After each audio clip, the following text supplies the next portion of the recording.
watched some stuff lately. I watched The Hunger Games 1, 2, and 3, as well as the prequel Hunger Games movie, The Ballad of Songbirds and Snakes.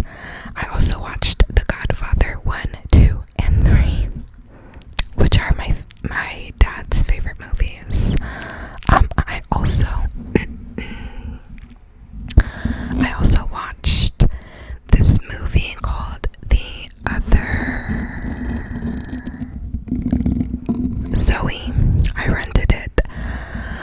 And I also have been watching this Netflix series, Chinese drama series called Hidden Love. And it's dubbed, and it's so good.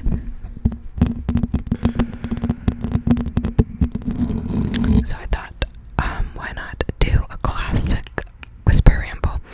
I painted my nails black, which I used to always wear my nails black during like college and whatever, and then I put glitter over the polish, but it's chipping and I've already repainted them once, so I hate how it chips so quickly if you do normal polish. I'm gonna take my glasses off because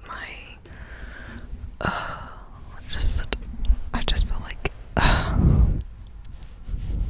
the remnants of a headache.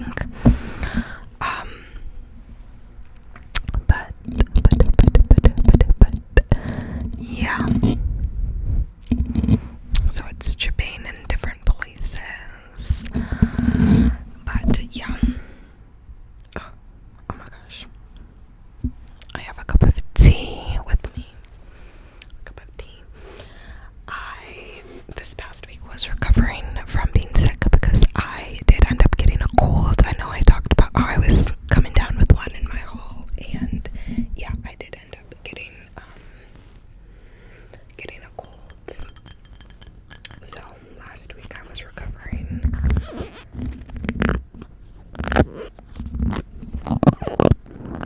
And now I'm back.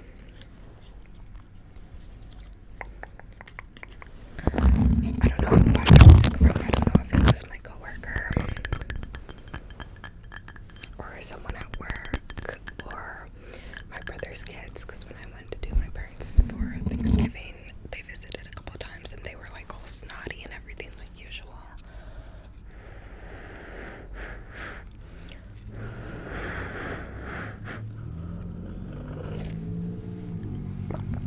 So I don't know who did it, who done it, but somebody got me sick, or maybe it was just the weather, you know, who knows.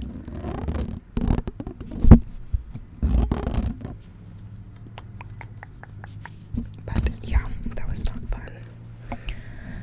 I was taking a bunch of vitamin C. I was drinking so much water and tea, trying to flush it out of my system, and I feel like it worked because the main cold really only lasted for a few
chapters because the mutts at the end of book 1 freaked me out because they had like the faces of all the tributes who were dead, and she had to like KO them again, but as these like mutt creatures, and it was really creepy. And I was like, so it turned me off from reading the rest of the books or watching the movies. But they didn't do them like that. They made them just be like weird, like wolves. Like in the movie, it wasn't remotely even the same thing. So I'm glad they changed that in the movie because that would have been freaky to see. I wouldn't have been about that. But yeah, the movies were so freaking good. First of all, movie 1, I cried. Okay, cried. Spoiler alert, we are gonna be talking about the deets, okay? So if you haven't seen it and want to be surprised, then like, this ain't the one for you, baby. But yeah, I cried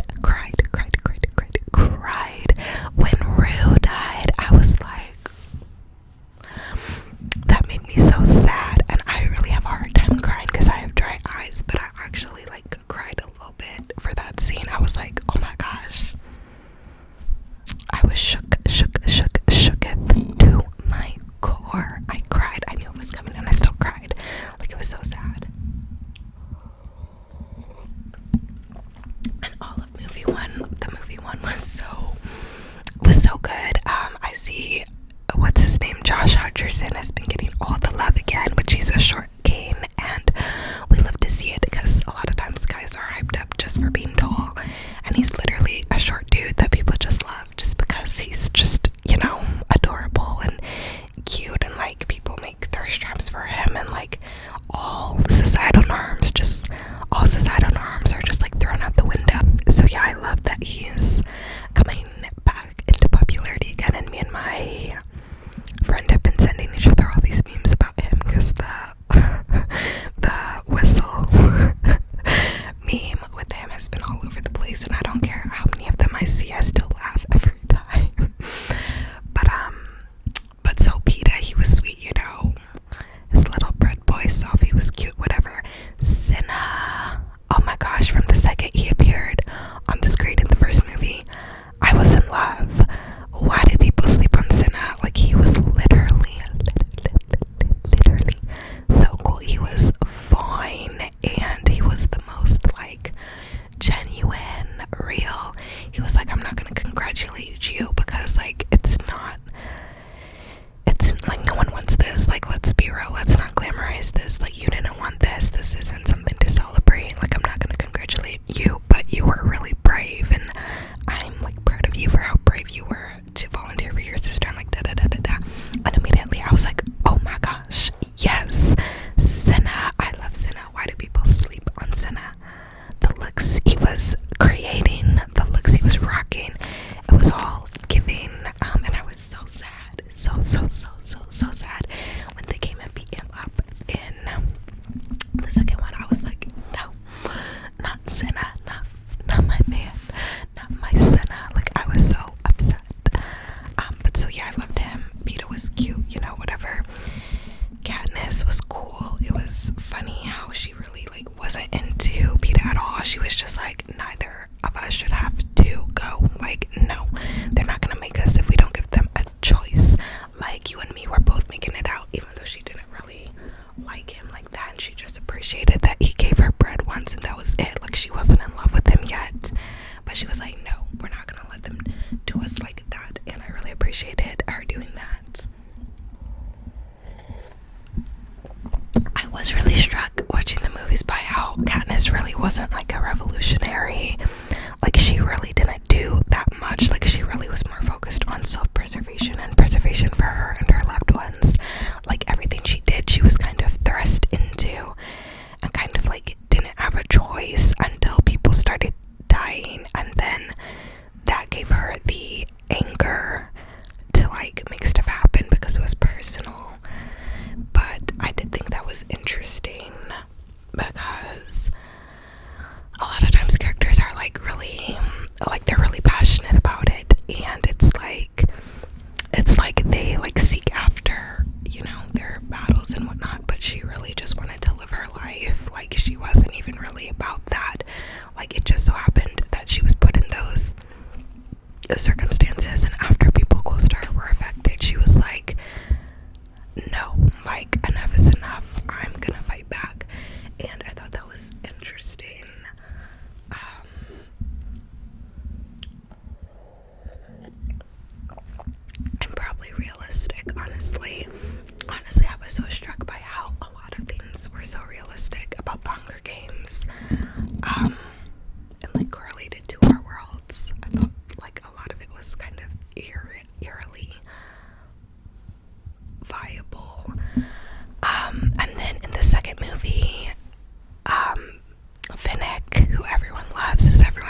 me and my bestie have been sending each other memes about Snow and about just everyone in that movie consistently since we got back.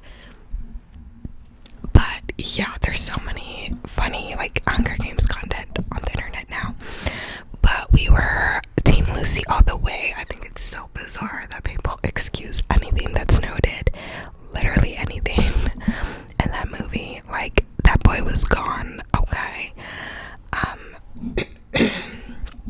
I literally walked out of the theater and was already telling my friends Sejanus deserved it better. Oh my gosh, he really didn't even have to do him like that. Like, there was really no reason to do that. Like, he just did that to his friend for funsies. Like, oh my gosh.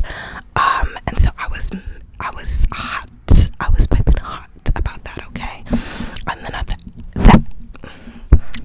the end, when he like gave his when he like gave that guy the poison, I was like, I knew it was poison before he even started joking. I was like,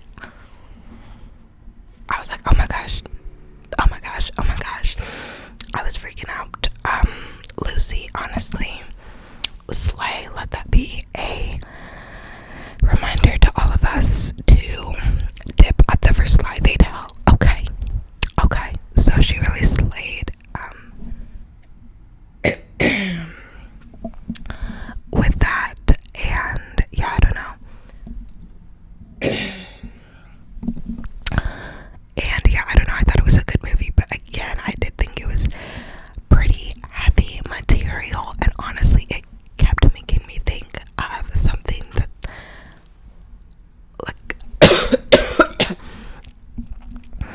and honestly, it kept making me think of a crisis that's going on today. Like, I kept thinking about the parallels and just everything like that, and yeah, it was really unsettling to me that, like, I don't know, it's such a powerful story, but it's also so real. Like, it correlates to real life things.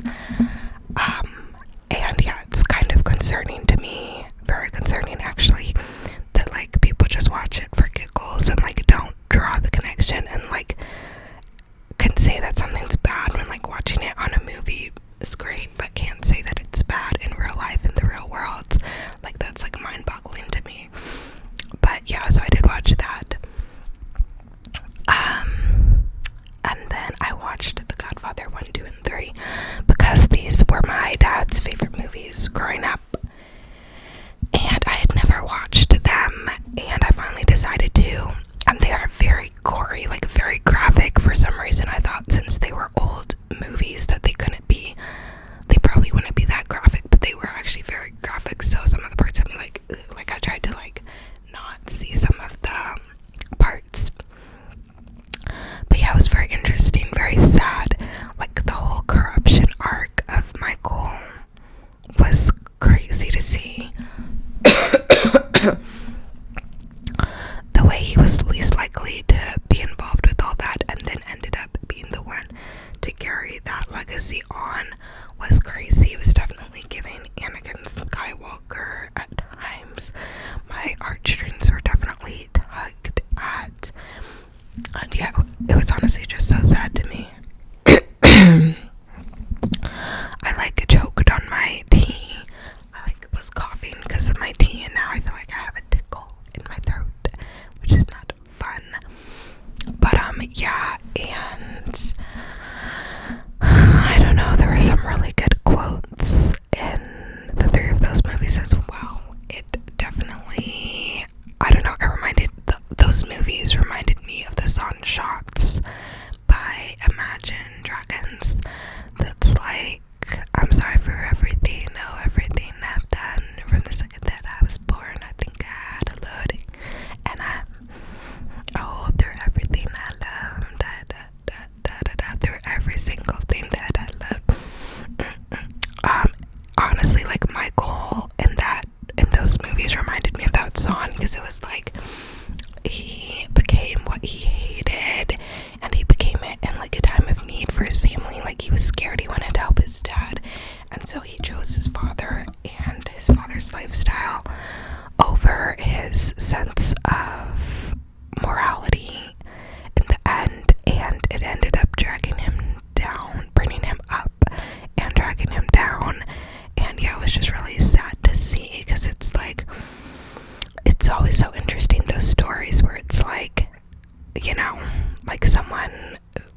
is altered irrevocably, whatever the word is, all because of like one thing, one situation, trying to help one person, whatever, and it's kind of crazy.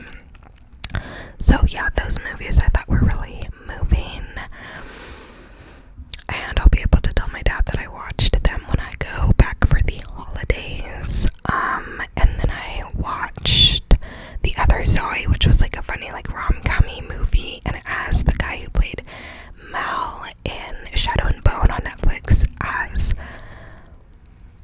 sort of a side character, and then it has this other guy, and then it has the girl who plays Tessa in the After Movies series as the main love interest. And it's basically like she's this girl in like STEM, and she's really cynical towards love, and she sees this guy in a class who's also really cynical about love, and she wants to see him, but he like rides off on his bicycle before they can talk. And then she sees this other guy at school who hits her in the head with a soccer ball, and then he goes to her work and asks for like a movie, and he leaves his credit card, and she runs out to return it to him, and he gets hit by a car and gets temporary amnesia. And when he wakes up, she's standing over him saying her name's Zoe, and he thinks she's his girlfriend who's also named Zoe and looks just like her. So then he invites her to her parents' place, and she's gonna tell them there that she's not the other Zoe. But then his cousin comes over, and it's the guy from class that was really cynical about love too, that she was into. So what transpires after that is a little love triangle, and it was honestly funny and cute and cool. The only thing I would have done differently is I would have had it be more of an actual love triangle and less of a having to choose, because somebody in the movie is in a polyamorous relationship, and I think that would have been cool to explore instead of going down the traditional route. Because like, why bring it up and bring it into the movie if it's not actually gonna go down that route? I don't know. But yeah, that was a really fun movie too. And then I just in the past few days started watching Hidden Love on Netflix, and it's literally so good. The way it's shot, I don't know if this is typical of Chinese television, but it's shot in a way that they do a lot of like slow-mo effects. Like they'll do a scene and then they'll change it to in slow-mo, which really just drives home the feeling of the scene for me personally. And I really like the soundtrack. It's really beautiful. And then it'll do flashbacks and flash forwards, and it'll do a collage like at the start of the episode of like past things that happened the previous episode and future things that haven't happened yet. So I'm always like, wait, did that happen yet or not? And then there's like flashbacks where it's like you see it for the first time, but the character is flashbacking about it, and it's just shot in a way that is so interesting to me, and I really have been enjoying it. And there's like 26 episodes or something crazy, because of course our TV series are measly 10 episodes. So I'm really enjoying binging it right now, and it takes place from when the girl's 14 and the guy's in college to like years later, but the guy is not inappropriate at all or anything. Like the girl has this crush on him, and he's like, he just sees her as like a kid when she's 14, and then they meet again when she's like 17, and he still like sees her as a kid, and then they meet again when she's in college now, like she's like a college freshman, and he's like a year out of school, out of college. And like now I think is when the romance is kind of starting, I'm thinking, because I just got to the first episode that takes place when she's a freshman in college and he is like a year out of school, and it seems like now is when things are starting to bloom. Like he's seeing her as like someone who's grown now that she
loving. It is. Did I say it was dubbed? I think I did. So, yeah. But anyways, y'all, I think that's gonna be the end of this video. I'm gonna maybe